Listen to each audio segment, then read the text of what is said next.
Өте қуаныштымын бүгін тағы да сіздермен кездесуге. Құрметті менің тыңдармандарым, армысыздар, бармысыздар? Мен сол баяғы паркте серуендеп, бүгін аспан сондай кішкене түнеріп, жаңбыр аздап жауғысы келіп тұр. Ана кішкене жауыпты алды, сәл сіркіреп.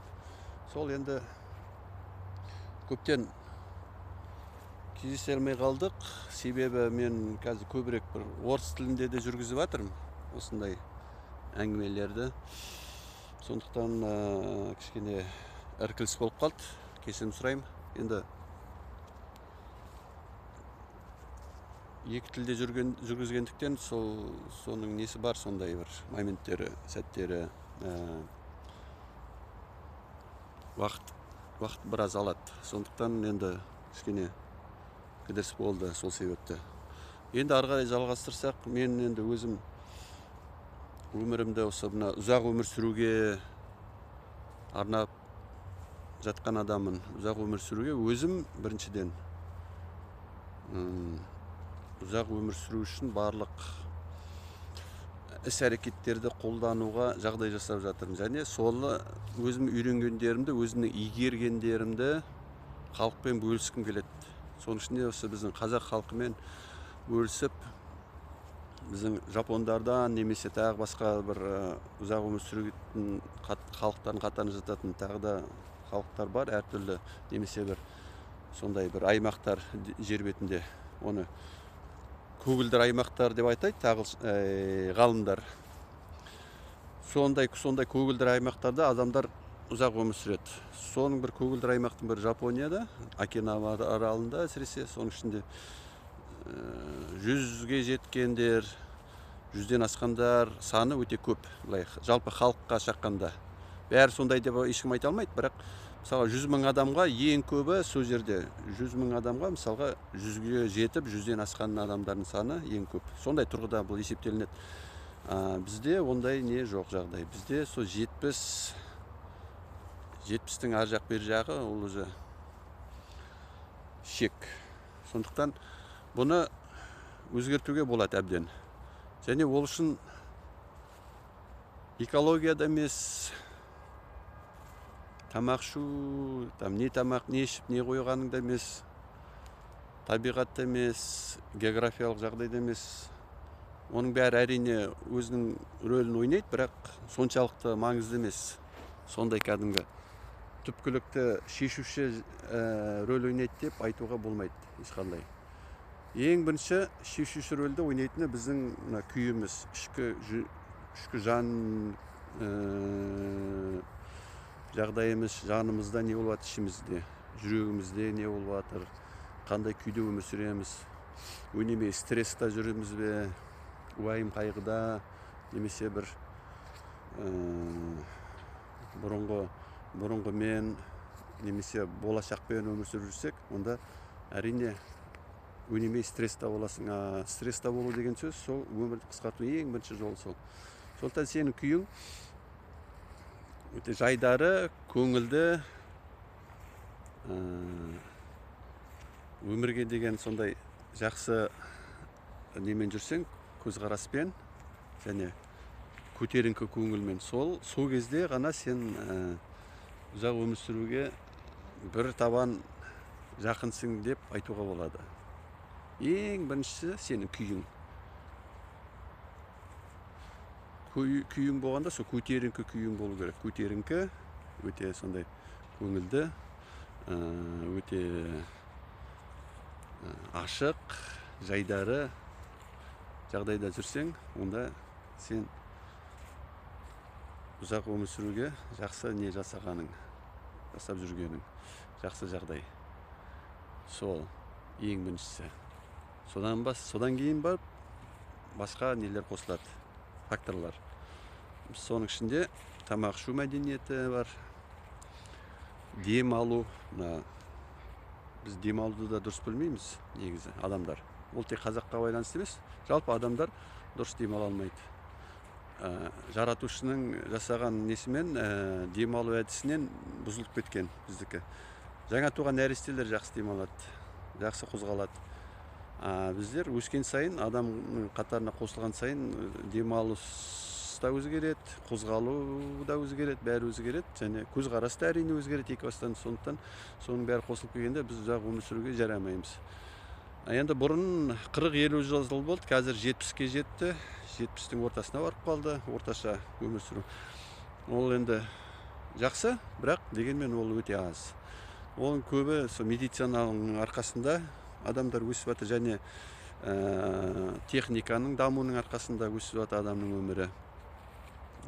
Бірақ дегенмен 70 жыл менің өзім жеке көзқарасым бойынша өте аз. Адам кем дегенде 100-120 жасау керек. Дұрыс көзқарасы бар адам, дұрыс өзіне деген сезімі, өмірге деген, жаратушымызға, соның ішінде дұрыс пиғылдағы адам ол 120 жыл жасау керек. Тиіс. Сондықтан оның бәрі біздің қолымызда. Бәрі қолымызда. Сол үшін біраз еңбектенсек өсіруге болады оның бәрі. Медициналық жолда әрине бар, бірақ негізі медицинасыз ешқандай табиғи жолмен өсірген жақсы, өзің өмір сүру ұзақтығын. Ол үшін сол ең бірінші айттым, көтеріңкі көңіл күй, қашанда стрессті болдырмау, стресске бармау, егер барған жағдайда тез шығу, мейлінше тез шығу,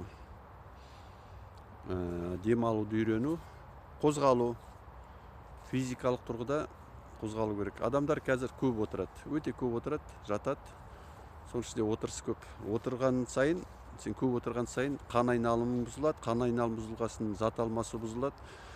Бұлшықеттер жұмыс жасамайды, сіңір шандырларын жұмыс жасамайды, шеміршектерің де бүкіл, мысалға сен отырғаннан кейін бөксемен отырасың, сол жерде жұмыс жүрмейді. Ең басты шаруаның бәрі сол жерде жүріп жатыр, іш құрылыстар.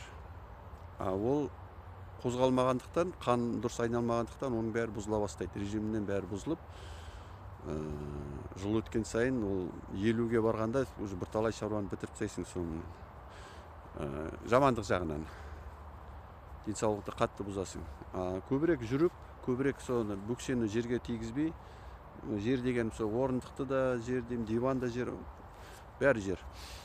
Соны тигізбей көбірек аяқтай жүріп, көбірек қозғалыста болсаң, қан айналымы дұрысталса, соған байланысты зат алмасы дұрысталса, соның өзі-ақ сені бірталай көтеріп тастайды, ұзақ өмір сүру жағынан, денсаулығыңды дұрыстайды.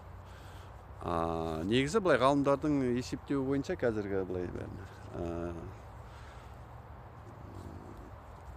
тексерулер арқылы, эксперименттер арқылы соны шығарған 150 сағат ең болмағанда аптасына жұмыстану керек. 170 сағат, 3 сағат, былайша айтқанда. 3 сағат аптасына сен жақсы физикалық тұрғыда жаттығулар жасап сөйтіп, соның өзі де сені жақсы көтереді. Егер күнде 1 сағаттан істейтін болсаң ең болмағанда, ол тіпті өте жақсы. Және бұл жерде жаттығулар деген физикалық темір терсек көтеру емес, штанга, манга бірдеңелер. Таза тек гимнастика, жүру,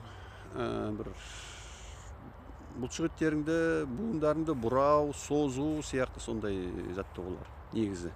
Андай темір терсек көтеріп көп керек жоқ. Отжимание, приседание жасасаң, соның өзі жетеді. Күштеу жаттығуларына.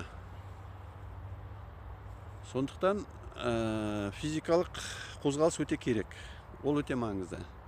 Тағы бір маңызды ол тамақ ішу мәдениеті. Шайнап жеу керек. Шайнап, әбден шайнап жесең, сонда сен біріншіден аз ішесің, азға тоясың. Екіншіден ол қорытуға оңай болады асқазанға. Әбден шайналып түскен асқазан тамақ ол жеңіл қорытылады. Кесек-кесек болып түскен ол ұзақ қорытылады, және дұрыс қорытылмайды, ішіңде шегіңде жүреді оның бәрі.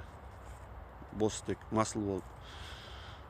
Соның бәрі қосылып келген, сосын демалу әрине екі бастан ең басты жағдай ол демалуға үйрену, дұрыс демалуға.